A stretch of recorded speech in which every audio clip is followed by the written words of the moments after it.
Ireland this year seem intent on having the longest Eurovision song submission window ever. Ireland chose to open the submission window earlier in the year on June the 15th, and this was due to close on September 29th, giving would-be performers 14 weeks to put forward Ireland's potential winning entry. However, at the 25th hour, RTE announced they were extending the window by a further 3 weeks, meaning that the close date for submissions is now October 20th. Many, including myself, have made a series of videos calling for RTE to up their game when it comes to Eurovision song selection, as recent years have not been anything to write home about. Setting aside Ireland's recent poor performance in the contest, what could an extended submission window mean? There are advantages to extending the window. It gives acts more time to create and perfect their song before submitting it to RTE, which hopefully should mean less work required to refine the production in preparation for the Eurosong. It could also mean that RTE are potentially eyeing up more songs than the arbitrary number of 6 that we have seen in recent years. Or RTE perhaps looking at a 10 or even 15 song show? More songs equals more variety and crucially more talent, which may help to improve the chances of finding the right song to take to the stage in Malmo. The disadvantages of a longer submission window are that it gives the judging panel less time to consider what to put forward for the Eurosong selection competition early next year.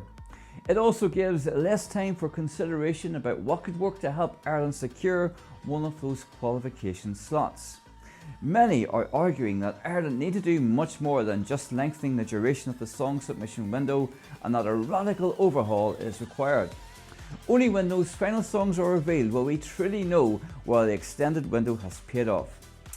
The other genuinely worrying prospect is that RTE have not been happy with the quality of entries received so far, and are living in hope that a heavily promoted additional 3 weeks will provide a sliver of time to allow those true gems to land on Michael Keeley's desk at the very last minute.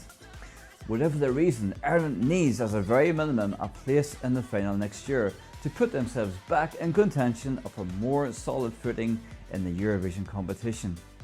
The details around the selection process are still unclear, with no explicit mention of Eurosong. Could RTE be planning a standalone show to showcase the performances of the artists and fuel interest in Ireland, and ultimately make the national final selection process a success? There's not long to find out. In previous years, acts have found out their fate just before Christmas holiday, so RTE and the internal judging panel will have just about 6 weeks to decide who should step forward to compete for that highly coveted space in Malmo next year. Why do you think Ireland has extended the submission window, and what do you think Ireland needs to do next year? Please let me know in the comments below. I look forward as always to reading your comments, and stay tuned as Eurovision 365 will be covering every twist and turn in the Ireland Eurovision saga, right up until the moment that they step out on stage at perhaps the Eurovision final.